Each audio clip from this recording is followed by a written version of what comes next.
We're Brittany and Drew, just your average kids with big dreams and a relentless sense of adventure that has kept us on the road for 7 years now. So how have we been able to maintain our own mental health, living one of the least stable lifestyles out there? And how have I not relapsed back into the depths of my battle with the deadliest of all mental health disorders?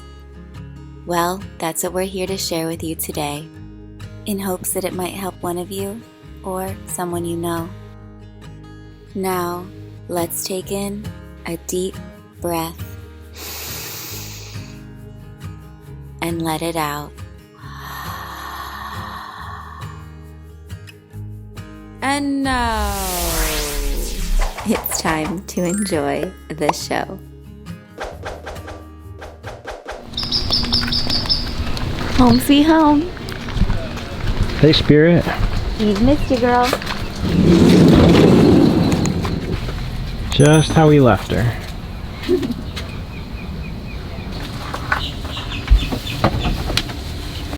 Power still works. It's working. All right. Let's see if our water runs. That was a little stuck. Oh yeah. We're back in the van, but we're not back in the van. We aren't living in her full time again yet, but we will be soon. Our security system is making some noise that's not going to work for filming. Well, before we start filming, can you please tell us what is the most challenging part of filming for you? Just feeling like we're speaking the right message that we should be sharing, and for me not stumbling over my words. Yeah. Sure. Yep. It's been 5 months now that we haven't been living on the road. That's wild.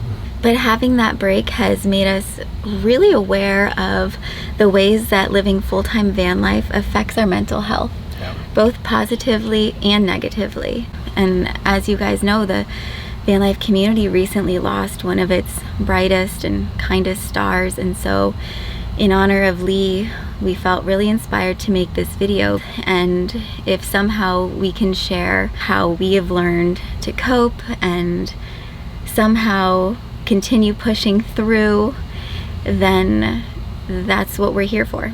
That's our message with this video, that even though mental health is something that we struggle with, there is always a way through. Before van life, I nearly lost my life to the #1 deadliest mental health disorder, and that is anorexia. Some of you have seen my recovery video, so you can learn all about that story in the video that we'll link up here for you. But I had lost my will to live. I had lost my meaning. I didn't have a purpose for where I was going, and I was too afraid to open up my heart and feel the pain and trauma that I was holding inside and wishing wasn't a part of my reality. I was trying to push it away and numb out and not feel anything, not feel hunger, not acknowledge the healing that I needed. And it wasn't until I had friends who really helped me out, and a therapist who really pulled me out of the dark hole and going into a inpatient treatment center. Without all of that and my faith without God, I don't think I would have made it to the other side. And you made some major changes too. It's true. It took a lot of introspection, looking deeply and honestly at the wounds of my past. All of the things that I told myself didn't bother me, receiving too much of the wrong kind of love and not enough of the other. All of my childhood programming told me that in order to be deserving of love, I had to be a good girl, which meant I couldn't be powerful. I had to silence the voice within, my inner rebel. I had to make it small. Eventually, I learned how to make myself less than, constricted and restricted to what society told me was perfect and pretty in all the ways. But after an experience of heartbreak in college, the overwhelming sea of sadness and unworthiness stored up from a childhood of abandonment, holding on to the pain of unfulfilled expectations, a part of me decided it was safer to not need or want love at all, from myself, from others, the nourishment from food, from God. The pain in my heart consumed me, and I didn't feel good enough for anything. And it wasn't until I could get the help I needed that I would start to heal. It still is a lot of work. My mental health is something that I work on every single day.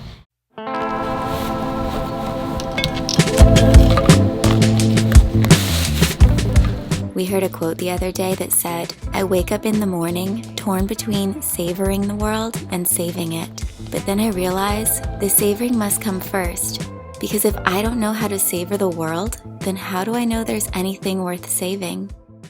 And so, we'd like to thank the sponsor of today's episode for making it possible for us to do both, all while being protected from the sun's harmful UVA and UVB rays using Native's new body and face mineral sunscreen. This lightweight, non-greasy moisturizing formula made with avocado oil and vitamin E is also vegan, cruelty-free, and glides on smoothly over any hairy legs and is easy to apply with no white residue left behind. What I learned on my hyperpigmentation journey is that my skin loves clean products. And their mineral sunscreen, which comes in coconut pineapple, rosé, and unscented, is also dermatologist tested.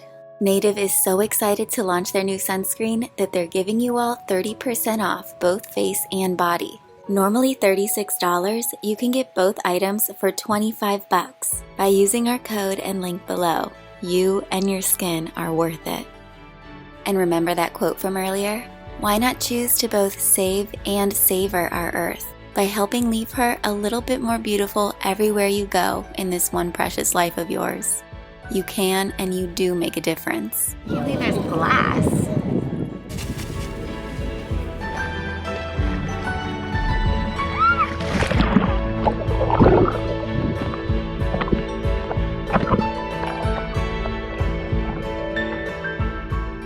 I don't want my inner voices to hold me back.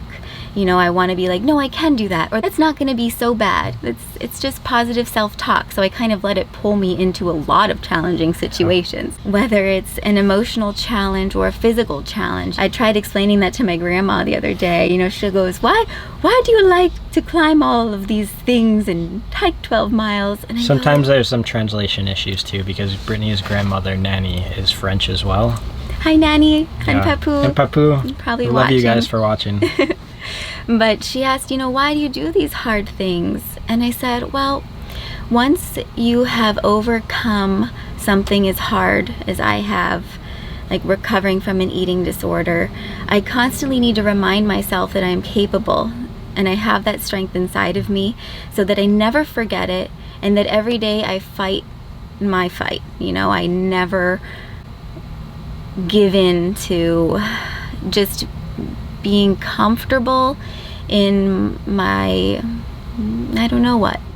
What's important to ask in this place of discomfort is, what are the learned behaviors of our family? What is this invisible fence that's keeping us stuck in the comfort of the familiar, but at the same time hungry and starving to live out the fullest, truest version of ourselves? And for a lot of you watching who might think a lot of the things we do are extremely strenuous, don't think we started there. We started with very small baby steps. All that matters is that you take the next right step.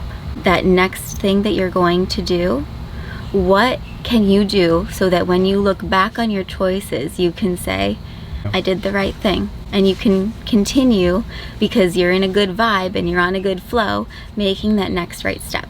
Yeah. Our minds and our bodies are like piggy banks, and when we keep a promise with ourselves that we're gonna make that next right effort, that allows us to build that bank account and feel more confident and exercise that muscle that makes us stronger and gives us kind of the ability to meet those challenges that come for you mentally or for myself. And it's important that we learn to feel the hard feelings and we lean into whatever our pain is, because it's through grieving and feeling that we can truly start to open up our hearts and grow into that next and better version of ourselves. And I think with that said, at least for me, and having Brittany come into my life about 10 years ago, where I think it's been a shell to crack, opening it up, and emotions, yeah, getting through and making me feel those things. Because as a guy who was an athlete and basically had a different mental side of things. Having Brittany open that up was definitely like dumping the colors onto my coloring book pages. Oh, well, it's learning to feel where like you truly find that connection to yourself, to each other, to your purpose. So many of us struggle on a daily basis. Sometimes you remember your why, and then sometimes you lose your why, and we can kind of feel like this. And so yeah, what we do is very much a roller coaster with some high highs and low lows, and we can feel in the pit some days, and we can feel extremely thrilled based on what we're doing, and it takes its toll sometimes. Drew and I love listening to inspiring podcasts when we run, and we thought you all would appreciate hearing this too. This is literally what picks me up off the floor when I am destroyed by staring at the screaming abyss and feel like there's no point to any of it. What is that? Yeah. It is seek novelty, make art, help out. We're hardwired for dopamine. We're hardwired for newness. And whenever I feel like I'm festering, it's because my novelty meter is way low. You're doing the same thing over and over, yeah. Sunrises, sunsets, new places, new experiences, go seek novelty. Make art is some form of testimony. Build something beautiful. Yeah. And that could be a garden, that could be a poem, that could be a building, but make art. Like say, I was here. I made this place a little more good, true, and beautiful. And I do think that living in a van and being so much more connected to nature and to our creator, to ourselves, because we're able to spend time in solitude, we're able to have our home where there's no Wi-Fi. This is how they do it out in the desert to stay cool. We got a pool. We are able to spend this time really honing in on those things that do help us make the right decisions. That's one of the biggest blessings of van life for me, and one of the reasons that, like, even though we're trying to look for land, it's not so bad because we get to call so many beautiful places home. We're just taking that next leap of faith every single day, trusting that it's not in our own timing, because when you change the way you look at things, the things that you look at change, and no longer is now going on to our 7th year of van life. It's no longer a burden. It's more so like, wow, you know how lucky we are to have that much freedom for that many years. And that brings us to our next kind of section of this video, sharing with you what we do to maintain mental health on the road. And so accomplishing things that make you feel good, right? So, okay, you've built out your van, now you're on the road. And I don't only mean going on a hike or doing some chores. I more so mean meaningful, tangible things like giving to the homeless community or choosing to clean up the beach like we were just able to do, you know, and knowing that your presence and your energy is making a difference in the world. Like, because of you, there's less garbage on our beautiful beaches. Because of you, somebody has clean, warm socks to put on their feet at night. Or just purely being a kind person when you're on the trail, because we understand a lot of people who have just got in their vans and are heading out on the road. They're not so concerned with maybe some of these issues and topics we're doing, but they want to see the best of best things. So maybe it's not fighting for the front parking lot, or it's walking in a grocery store and giving somebody a smile, or lending a hand in any way possible when that opportunity arises. It's a sawhorse race. Go, ladies, go. They're coming around the bend. Those are some fine fights. Just being the best version of you. And trusting that that makes a difference. Brittany and I really believe that what you put out there into the world is something that's mirrored right back at you. So us showing kindness, us showing love, so many of you guys leave us comments filled with those same things, and same when we get to meet some of you in person. If you don't mind, we're gonna film you just for a second. When I comment on you guys, I'm like, you just bring ice here. I'm gonna cry. You bring so much joy to me. A sense of connection. Obviously, we get to spend a lot of time together. We do. But maybe you're a solo van lifer, having a pet with you. excellent idea. Bird on the couch. The bird came in. Oh my this is not good. He poops in the van. On top of that, you can go to van life gatherings. I think Descend on Bend is happening this year. It is happening again. And then there's apps. Like the Van Life app shows you if there's other van lifers in the area that you could meet up with.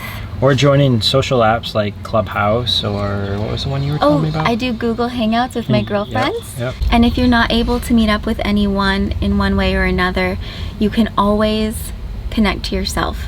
Step outside, breathe. Take a deep breath. Yeah. Maybe start meditating, start a meditation practice, which brings us to the next point, creating rituals. I love having a morning routine. I wake up early. I have a few hours to myself. You were playing your yoga really loud this morning. Sorry. I then drink warm water with lemon, read and write a mantra. One of my mantras these days is, I love you, I am listening. I do my yoga, and I'm telling you yours, but you like reading the funnies. I do like the funnies. Or you like reading in the morning, people. like a book, an actual physical book. What I love about that is that there's no distractions. You can't do anything else on your book. You can just read it and be where you are. And I did recently buy an app to do a meditation for 10 minutes when I wake up, and I think that's been pretty powerful too. Yes, that is helpful. Another ritual that we have is living van life. It makes it very easy for us to keep Sundays sacred.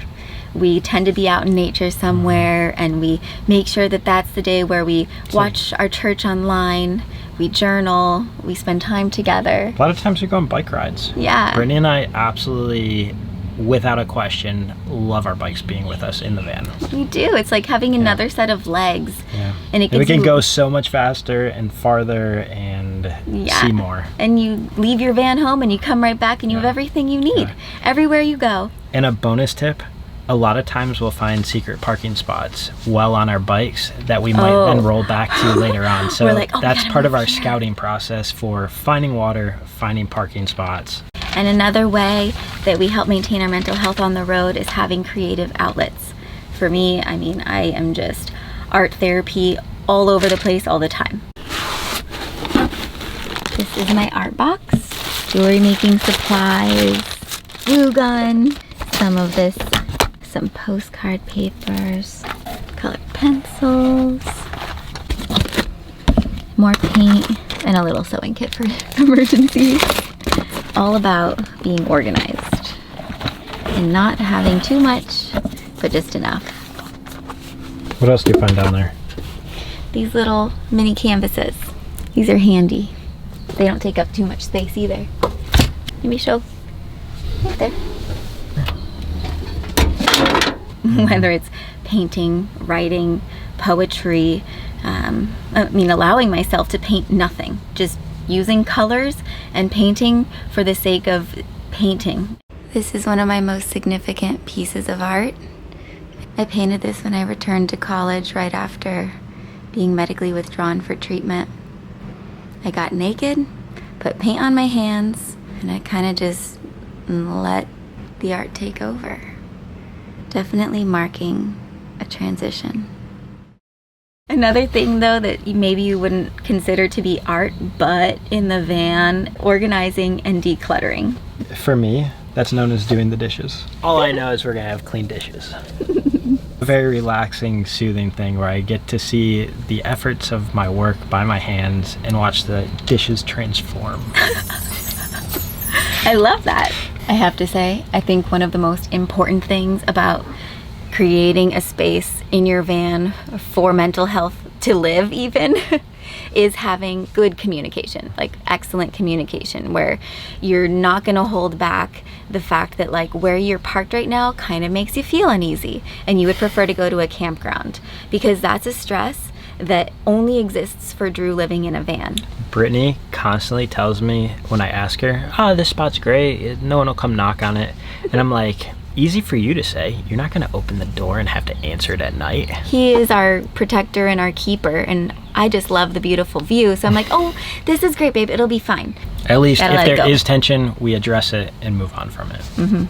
Because there's no room for tension to live inside of this van with us. Yeah. Sometimes that involves a walk. Truth.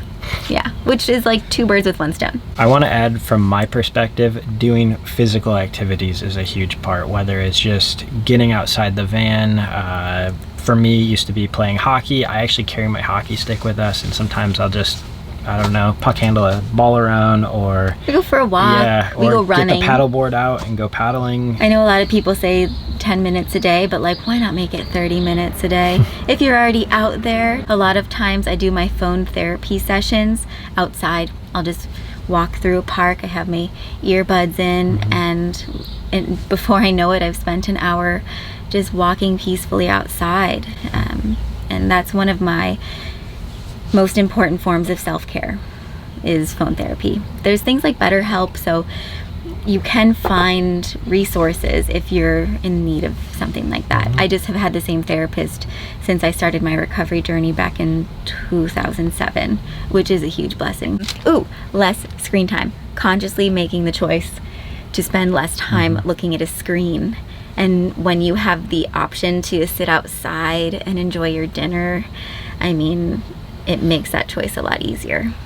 It also has inspired us to pray before meals. When we first moved into the van, it sort of became like a sacred experience, getting to eat outside. And then we, realized like, wow, we shouldn't only give gratitude for this experience, but for this food and for just being alive. That is something that has also helped me along my recovery. Just before meals, taking a moment, becoming aware of all that I have to be grateful for, and letting that matter in my life, and allowing myself to then nourish my spirit so that I can continue to have more things to be grateful for, and more ways that I put my energy into this world, and more ways that we can connect on a spiritual level that makes our relationship stronger, that makes our mental health stronger. It's all related.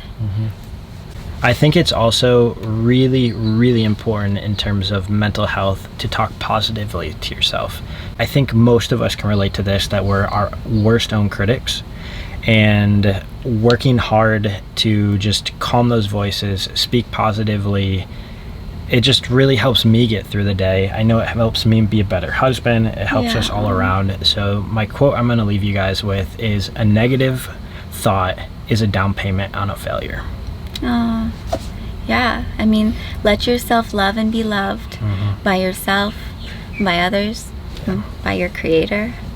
And that reminds me of one of my favorite quotes that I recently heard. Those who look outside dream, but those who look within awaken. And van life has allowed us to do both. Honestly, it allowed me to take my recovery to the next level. So while we may be faced with additional challenges living on the road, for the most part, living in a van has been good for our mental health. We may have less stability than anybody else that I know, but we do have a lot of joy and a lot of faith and a lot of love and a lot of gratitude. And I think if it wasn't for you realizing in the depths of your despair at a moment that having hope and healing yourself, you in the long run get to be a gift to me and help me live a happier life and know that you're important through that. And I think for anyone who's listening and feeling down, remember there's somebody out there who gets value from you. And if you're not in the picture, then they can't live their happiest, fullest life. And for me, it's Brittany, my wife. You're so sweet. We're all writing a story, And that's Mr. and Mrs. Adventure. I shouldn't have interrupted. It's okay. But how do you see your own story playing out for you? What would be the most ideal way for it to unfold for you and for others? What is the best possible outcome? Follow that, and your mental health will only continue to rise and uplift you and uplift those around you. So manifest where you want to be in the future, who you want to be, and act that person out today. You will get there. And you will be there. And we're taking you wherever we're going, and we promise that it will only be where Spirit takes us. Is that cheesy? It's a little cheesy. Am I allowed to be? But I like it. Okay, it works. Well, we love you guys. Thanks for letting us be cheesy. And thanks for sitting with us for another talk, coming back into the van like you were hearing Spirit again yourself. Yeah. Please take care of yourselves and know that you matter and that you have purpose, and that even if you can't find your why, it's there, because it's always better to believe. Cheers, guys.